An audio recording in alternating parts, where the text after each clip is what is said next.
Hello everyone, and welcome back to our Ice Age park. In the last video, we created this epic entrance for our guests as they enter our Ice Age reserve. And today, we're going to continue this build by making our first habitat, the Mammoth Valley. Right then, let us begin. So the first thing I want to do for this Mammoth Valley is drop the level down.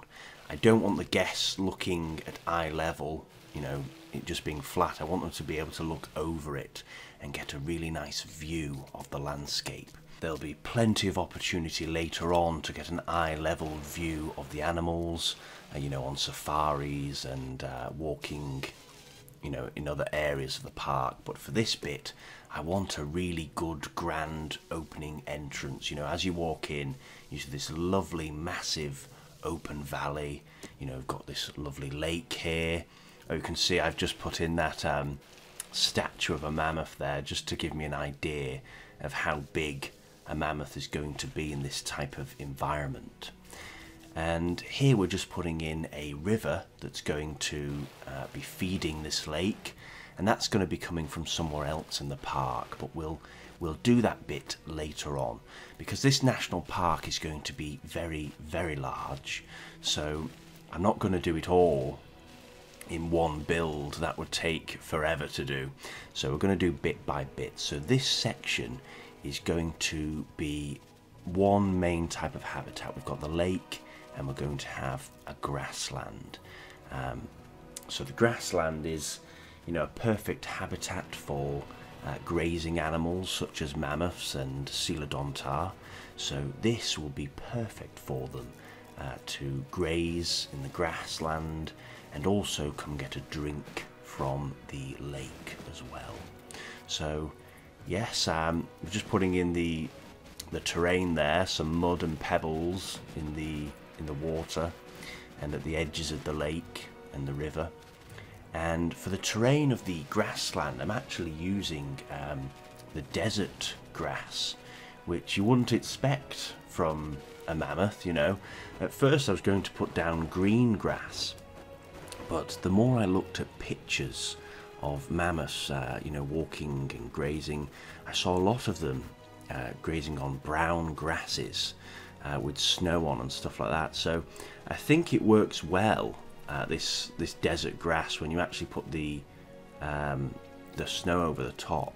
You've just got to try and blend it quite well. It's quite difficult to blend. So what you have to do is put the intensity down of the snow and the grass and just slowly try and brush away and try and make it look as natural as possible, so you don't get massive chunky circles dotted about the landscape. And here you can see I'm just putting in some grasses. They're actually reeds from the swamp habitat. When you put them in, when you click on them on the brush strokes, they were a little bit too large for my liking. They made the mammoth look a bit tiny. So I thought, you know what, I'm going to just put them in individually as a group, and then I can just click on that group and just copy it and put them in, you know, and spread it across that landscape there. Okay, so here we're now moving on to another section. This is going to be a small island in the middle of this lake. And what I want to do is have two bridges, one where the guests can enter, this one here, and then the other one is going to take them off onto another part of the zoo, sorry, the national park. So yes, they can come onto the island, and on the island I want to make a little hide where they can come on and just get a nice view peering across the lake at the mammoths in the distance, just grazing or getting a drink from the edges of the lake. So we've just got to now build in these steps here that are going to take you up to the bridge. Lovely stuff. So we'll just put in a few rocks around these steps, these stone steps, make it look a bit more like you're walking up a cliffy area, a rocky area. Lovely. So where do you think this bridge should go that's crossing over this river, or the lake should I say? Where should it be going? What can be the next section of the park that we're going to go to? Let me know what ideas you have, what you think we should have in there. And we'll just connect that up with a path, and 2 paths on either side going into the hide. And then we'll put in a few more rocks here, and I think we need some plants. It's looking a little bit bare. We'll put some terrain down first, some forest terrain, and then a few plants, and I think we need a few trees, some lovely Douglas firs, and we'll put in some redwoods as well. I do love the redwood trees, they're beautiful trees, and they're huge as well, absolutely massive trees. And we'll put a few on the rocks as well, some where the seeds may have fell down the cracks and crevices of the rocks and got a grip there, the roots. Lovely.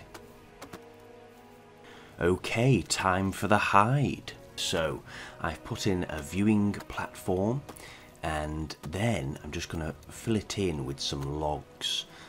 So stack the logs on top of each other and put some as support beams there, and I'm just going to leave a slit there where the guests can just peer out and get a nice view of the woolly mammoths in the distance, maybe getting a drink or grazing in the background. And what's good about hides is that the animals don't know you're there, so their behaviour is more likely to be much more natural. So you can just sit there, you know, and enjoy the view, not disturbing them, because, you know, if you're staring at an animal, they can get a little bit, you know, what are you looking at? So when you're in a hide, you know, they're not going to notice you there, and you can just watch them from a distance. Maybe bring you know, your camera and get some good shots, your binoculars as well, to get a good view. In fact, what we'll do, I'll actually put some binoculars inside here. I don't think I've put them in yet, so I think I might do later. So yeah, we'll put some binoculars in, just so the guests can you know, get a good view of the animals if they're a bit far away across that lake. But yeah, just put in the door there, and some more logs. There's a few support beams there, and we'll put some benches in here too, so that the guests can, you know, sit down. They may want to get comfy and sit there for a while, and even maybe bird watch as well. I'm sure a lot of birds will be attracted to this lake, to come and, you know, maybe build nests in the reeds and stuff like that. I'm going to put some reeds in as well in front of this hide, just to hide it a little bit, just blend it in a bit more. So yeah, just trying to make sure all the logs are in the correct position. What I should have done is just built one wall of logs and then just copied and pasted, and I've done it there for the last one. But yeah, all we need to do now is really put a roof on. So I was trying to decide what roof to put on here. I was like, I don't know which one to do. Should I put a wooden one on, or should I put make it look like it snowed on top of the roof? I don't know. So I think I put this one in. Yes. But then the bottom is going to also be white, so I think actually I turn it brown. There we go, that's better. And I'm just going to leave a gap at the top, just in case any birds want to make a nest in there, any swallows or swifts want to, you know, build a mud nest inside. And just put a log and some rocks and some reeds, just to blend it in a bit more, and then a few redwoods just at the edges. Lovely. And we'll tilt that one so it looks like it's starting to give way a bit, the soil, as if it's going to fall into the water. So there we go. So now I've just got to flatten this section, get it level with the bridge, and then we'll just smoothen that down so the path can gradually, you know, slide down towards that bridge. And here I'm just going to put in a cornered off section where some trees can grow, so the guests can't walk on this bit, they can walk around it on the path. But we're just going to put some rocks and trees in here, just to, you know, immerse you in nature, you know, so it's not just all path. And we'll put some redwoods and some Douglas firs. These are my favourite trees now, I think. I think we'll have to get some other trees, get a bit more variety of tree species, and some bushes, some plants, blend all that in. Lovely, very nice. And over here, I'm just going to put some rocks as a backdrop, make a bit of a cliffside on the other side of the lake. Lovely stuff. So, what do you think? How close do you think we are to actually making this happen, or do you think it will ever actually happen? Because it's been talked about a lot now, about bringing woolly mammoths back, you know, mixing their DNA with that of Asian elephants, and you know, releasing them, or maybe just keeping them in the zoo. What do you think? Do you think it will ever happen? Do you think it's right that we could do it? I mean, it would be cool to see, but is it right to bring back an animal that has, you know, gone extinct? Let me know in the comments down below what you think about this, because you know, there's a lot of scientists now that are working on this, apparently, trying to bring back the woolly mammoth. It depends, I think, what they do with it. If they're just going to put it in a zoo, I'm not sure about that. But if they put it in, I don't know, a national park like this, on an island, separated from, you know, other environments, because I think if you just release them into the wild, you don't know what effect they could have. Animals have now been evolving without mammoths around, so if you release mammoths again, goodness knows what it would do. So I think if they were going to do it, putting them on a small island somewhere where they can just graze and roam about would probably be the most sensible idea to do. But I don't know, what do you think? Let us know what you think down below. Do you think, oh, you can see there I've put the mammoths in, I've released them into their habitat. I think that statue wasn't enough, I needed to actually see them, and I wanted to put in a big herd as well to just get an idea of how they would look. So yeah, now I've got them in, I'm getting a bit more of an idea of how big the environment needs to be. And you can see there I've just put some glass, some broken glass in the lake, and I'm just going to pretend that that's ice. I did that for the Pachyrhinosaur build that we did. I think it's a nice little touch, that. And we're going to put some binoculars up here, and just some fencing so the guests don't fall off into the valley. We won't want that. If the fall doesn't kill you, then the mammoths may charge at you. So we're definitely going to put a fence there to keep the guests safe. And some benches and some TVs with some information on about the mammoths. And speaking of information, oh, before I go into information about the mammoths, let's just, I'm just going to tell you what I'm building here. This is going to be a viewing platform, so they can climb up onto this and get a really good look at the mammoths there in the distance. And we'll put some rocks around here to make it look, you know, like we've built onto the cliff edge. So yeah, so facts about the woolly mammoth. Let's have a look what we've got written down. So did you know that mammoths had 6 sets of teeth? So humans, we have 2 sets. We have our baby teeth, and then they fall out and we get our adult teeth that push through. But mammoths have 6 sets of teeth. So as their teeth get worn down through their life, they'll be replaced by another set of teeth. So 6 sets of them. Imagine that, 6 teeth through your lifetime. That's crazy. And these teeth were huge. They were about the size of a brick. And they were very, very big and chunky, and they had lots of grooves in them. And this was perfect for grinding up vegetation and you know, chewing up grasses and mosses and things like that. And they also had 4 of these teeth. So they had 4 teeth and 6 sets of them. So there you go, the mammoth's teeth.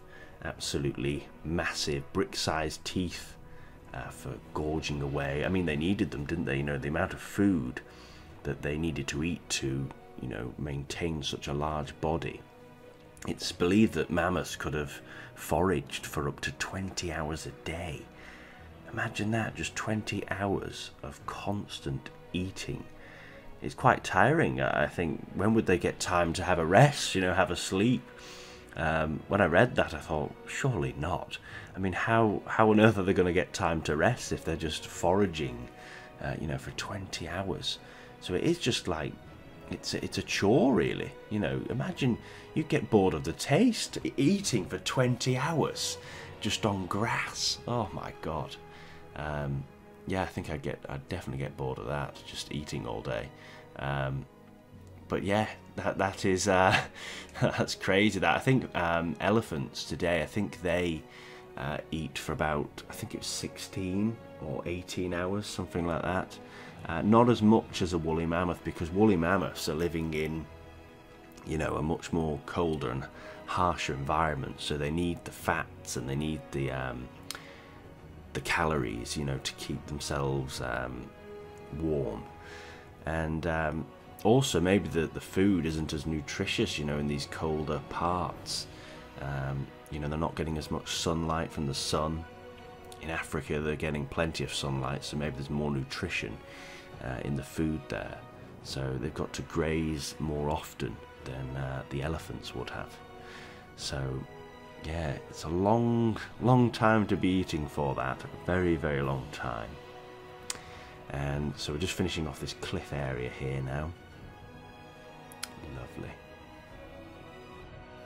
Get all that to blend in and make the rock formations look as natural as possible. So yeah, getting back to the mammoth's teeth. So we've talked about the teeth that they used for grinding up vegetation. These are the molars. Now mammoths lacked canines, but they did have incisors. Now, believe it or not, their incisors are actually their tusks, which, this is amazing when you think, you know, you don't think their tusks are actually teeth that have evolved into weapons for defense. And it just shows what evolution can do. When this great animal has been evolving, it needs something to protect itself, and rather than grow a horn or something like that, the teeth have actually evolved to become these 4-meter long weapons, over 4 meters actually, I think. So yeah, it's impressive, that, isn't it? Rather than use these teeth for chewing or using them to eat food, they've evolved to become a weapon. And I think this is quite interesting, that the predators that fed on them, like the saber-toothed cats, they evolved their teeth as well to become weapons. So the mammoth and the saber-tooths have both gone a similar way in fighting each other. The mammoths have got these huge, long, 4-meter long tusks, and these saber-tooths have got huge, massive canine teeth that actually come out of the mouth. They're that big that they can't be kept inside the mouth, they actually come out. So yeah, you definitely would not want to get attacked by one of these great megafauna. They could definitely do some damage. But it's interesting, isn't it, how animals evolve. You see it with dinosaurs, you know, they evolve horns and thumb spikes, clubby tails, and all sorts of defences. And the mammals now are doing exactly the same. As the mammals have begun to evolve and take the place of the dinosaurs, they are now coming out with some very interesting weapons. And the mammoth tusks are huge. They're even bigger than elephant tusks. When you look at elephants today, they have pretty big tusks, but the mammoths were very, very exaggerated. When you look at how long they are and the massive curve that they have. Yes, very, very interesting. And here we're just finishing off the island with the hide on it, just trying to connect that bridge and make all the paths nice and smooth. And here I thought this was a little bit of a waste of space. I thought, you know what, some picnic tables would go nice here, just for some guests that, you know, when they get on the island, if they want to just have a packed lunch or, you know, have something to eat. So yeah, I just thought that would suit quite nicely. And also I think some toilets as well. Some people might want to sit in the hide for quite a while and get some photos of the mammoths and the other Ice Age creatures that are living here. So I thought, you know what, I'm going to put some toilets on the island so they don't have to walk all the way back. So yeah, we're just going to connect that onto the hide and then move all the trees and everything out of the way of it, and we'll get rid of that aircon as well. We don't need that. It's cold enough. We definitely don't need aircon in the toilets. So yeah, just connecting it all up now and trying to make it all look nice and neat. And there's probably some things that I've missed. It's always when you go back, whenever I'm doing a tour, that's when I start to notice, like, oh, I've missed something there, or there's a hole there, or there's something that isn't quite right. So as we go through this build, we'll probably notice things that can be changed and can be modified a bit. But yeah, I like the way it's looking. It's looking rather nice. I think this section is pretty much finished. There's plenty more to do. I'm thinking of doing lots of different areas. So I think, you know, a forest area, if they want to go and get shelter and forage in the forest, maybe to get different foods, you know, so they have a bit of variation in their diet, not just grass. I'm thinking maybe a boggy area somewhere, and I'll probably work more on the river another time because I don't want it to be too long, the video. But yeah, if you've got any other ideas that we could put into the park, please do let me know, and we can add these on as we go. So this island is pretty much done, and I think the grassland area is pretty much done. The grassland area is pretty simple, but when we're doing the forest areas and a bit of a boggy area, I think, as well. And we'll need to put somewhere for the saber-tooths to live as well, so we'll have to think of something for them. But I think the Coelodonta will be quite happy just chilling out with the mammoths, just you know, grazing on the grasslands. So I think he'll be quite happy there. But yeah, I'm quite happy with this now. It's just putting in those finishing touches and trying to get it all to look right. So this was a bit difficult here, what I'm doing here. I'm trying to smoothen the ground so the path can slope down to the bridge. And it's quite difficult. If you don't get it smooth enough, you can't put the path down. You can see it keeps coming up red saying invalid position, can't put it here. So I'm trying to make sure that it is smooth enough, and even sometimes when you put it in and it says it's smooth enough, you go back later and you can see loads of huge bumps and lumps and it doesn't look smooth enough, so I had to delete a lot of this and go over it again. But I think in the end it's alright. I don't think any guests are going to be tripping up on the pavement. Well, I hope not anyway. So yeah, that's looking quite nice. I like that. So we're all connected now to the island. We just need the next section after that to wherever the guests can walk to. So, and the other side as well. I want to make it loop all the way round the park and just fence that off. Lovely. You can see it's saying invalid there because the fence won't go the fence is similar to the path. If it's too sharp of a drop, it won't let you put it in, so I'm just going to have to go over that bit again. But yeah, put in some cliffs and start to connect it all together. Lovely, lovely stuff. You know, I really do hope that Prehistoric Kingdom do bring some more mammals into this game. I'm just looking at all those mammoths there as a herd, and they look lovely, but I think, do you know what? It would be great if we had, I mean, I know we can put the woolly rhino with them, but, you know, make a proper ecosystem.